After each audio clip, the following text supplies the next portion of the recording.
All India steel conclave में मुख्यमंत्री भूपेश बघेल, कहा स्टील उद्योग छत्तीसगढ़ अर्थव्यवस्था की रीढ़, केंद्र सरकार से कोल लिंकेज देने की मांग। राजनांदगांव के छुरिया में किसान महासम्मेलन शामिल हुए मुख्यमंत्री भूपेश बघेल ने कहा, डॉक्टर रमन सिंह मुझे अपमानित करते हैं, मुझे छोटा आदमी कहा। और राहुल गांधी मामले को लेकर छत्तीसगढ़ में कांग्रेस का सत्याग्रह, कांग्रेस नेताओं ने रघुपति राघव राजा राम भजन गाकर किया प्रदर्शन। छत्तीसगढ़ की राजधानी रायपुर में ऑल इंडिया स्टील कॉन्क्लेव का आयोजन किया गया। कार्यक्रम में मुख्यमंत्री भूपेश बघेल, वन मंत्री मोहम्मद अकबर और सांसद सुनील सोनी शामिल हुए। इस दौरान सीएम भूपेश बघेल ने केंद्र सरकार से स्टील उद्योगों को कोल लिंकेज देने की मांग की। मुख्यमंत्री भूपेश बघेल ने कहा कि मैं रायपुर सांसद के माध्यम से केंद्र सरकार से मांग करता हूं कि एसईसीएल से स्टील व्यवसायियों को कोल लिंकेज मिलना चाहिए। मुख्यमंत्री ने कहा कि कोयला खदानों की वजह से सड़कें बहुत खराब हैं। खराब सड़कों की वजह से परिवहन बहुत महंगा हो गया है, इसलिए किसी उद्योग की स्थापना के समय सड़क को भी प्रोजेक्ट में ले लेना चाहिए। सीएम भूपेश बघेल ने कहा कि स्टील सेक्टर को आगे बढ़ाने के लिए छत्तीसगढ़ सरकार तत्पर है। स्टील उद्योग छत्तीसगढ़ की अर्थव्यवस्था की रीढ़ है, लेकिन पिछले कुछ वर्षों के दौरान स्टील उद्योग को बहुत सी चुनौतियों का सामना करना पड़ रहा है। उन्होंने कहा कि सरकार को भले घाटा हो, मगर हमने आपको बिजली में छूट दी ताकि उद्योग अच्छे से चलते रहें। हमारे राज्य से कोयला पूरे देश में जाता है। कोरोना काल में हमने कोयला की आपूर्ति बाधित नहीं होने दी। छत्तीसगढ़ के मुख्यमंत्री भूपेश बघेल ने राजनांदगांव जिले के छुरिया में आयोजित कंवर महोत्सव और किसान महासम्मेलन कार्यक्रम में शिरकत की।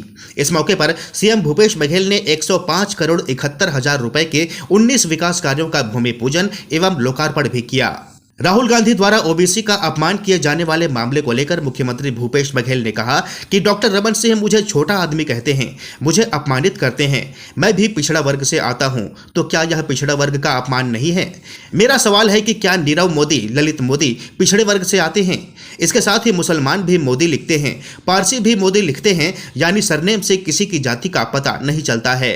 रमन सिंह जी मुझे कभी छोटा आदमी कहते हैं, कभी चूहा, बिल्ली, कुत्ता से उन शब्दों से संबोधित करते हैं। ये पिछड़े वर्ग का अपमान नहीं, मैं पिछड़े वर्ग हूँ। छुरिया हाई स्कूल मैदान में आयोजित कार्यक्रम में बड़ी संख्या में किसान, जनप्रतिनिधि, विभिन्न विभागों के अधिकारी, कर्मचारी और स्थानीय लोग मौजूद रहे।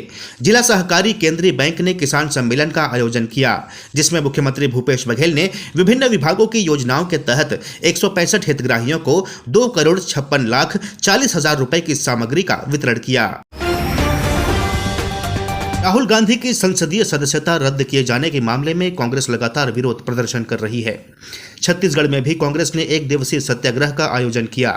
रायपुर में कांग्रेस जिला कार्यालय के सामने कांग्रेस नेता जुटे और रघुपति राघव राजा राम भजन गाकर प्रदर्शन किया।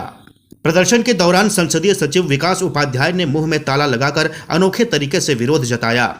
कांग्रेसियों का कहना है कि जब लोकतंत्र में बोलने की आजादी ही खत्म कर दी गई है, तब जुबान पर ताला लगाना ही बेहतर है और केंद्र सरकार की इन्हीं अलोकतांत्रिक नीतियों का कांग्रेसी विरोध कर रहे हैं। प्रदर्शन के दौरान कांग्रेस शहर अध्यक्ष गिरीश दुबे, महापौर एजाज ढेबर, सभापति प्रमोद दुबे और एमआईसी सदस्य श्री कुमार मेनन के अलावा कांग्रेस के कई नेता मौजूद रहे। कांग्रेस नेता और नगर निगम सभापति प्रमोद दुबे ने कहा कि एक समय था जब अंग्रेज बिना किसी सुनवाई के ही सजा दे दिया करते थे।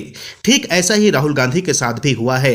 संवैधानिक प्रक्रिया पूरी किए बगैर निर्वाचन आयोग ने राहुल गांधी की सदस्यता समाप्त कर दी। पीसीसी चीफ मोहन मरकाम अपने विधानसभा क्षेत्र और गृह जिला कोंडागांव में आयोजित सत्याग्रह में शामिल हुए। यहां डॉक्टर भीमराव अंबेडकर की प्रतिमा पर माल्यार्पण करने के बाद मोहन ने सत्याग्रह की शुरुआत की और कांग्रेस नेता कार्यकर्ताओं के साथ मौन रहकर विरोध प्रदर्शन किया। नगरीय प्रशासन मंत्री शिव डहरिया ने प्रधानमंत्री नरेंद्र मोदी पर आरोप लगाते हुए कहा कि नरेंद्र मोदी की तानाशाही के सामने हिटलर भी फेल है। कांग्रेस पार्टी अंग्रेजों से नहीं डरी तो अब भाजपा से डरने वाली नहीं है। बिलासपुर में कांग्रेस के सत्याग्रह आंदोलन में शामिल होने आए नगरीय प्रशासन एवं श्रम मंत्री शिव डहरिया ने मीडिया से चर्चा करते हुए कहा कि भाजपा देश में लोकतंत्र खत्म करने का प्रयास कर रही है। उन्होंने कहा कि कभी आपने सुना या पढ़ा है क्या कि आरएसएस और भाजपा के लोगों ने आजादी की लड़ाई में नाखून भी कटाया है? शिव डहरिया ने कहा कि कांग्रेस शहीदों की पार्टी है। राहुल गांधी के शरीर में शहीदों का खून दौड़ रहा है। केंद्र सरकार की तानाशाही के सामने न तो राहुल गांधी झुकेंगे और न ही कांग्रेस पार्टी के कार्यकर्ता। उन्होंने कहा कि राहुल को न तो सदन में बोलने दिया जा रहा है और न ही बाहर। जिस तरह कांग्रेस ने देश को अंग्रेजों से आजाद कराया, उसी तरह गांधी जी के रास्तों पर चलकर केंद्र और भाजपा के खिलाफ लड़ेंगे और प्रजातंत्र की सुरक्षा के लिए हर तरह की लड़ाई लड़ेंगे। फिलहाल इस बुलेटिन में इतना ही। देखते रहिए डीबी लाइव। नमस्कार।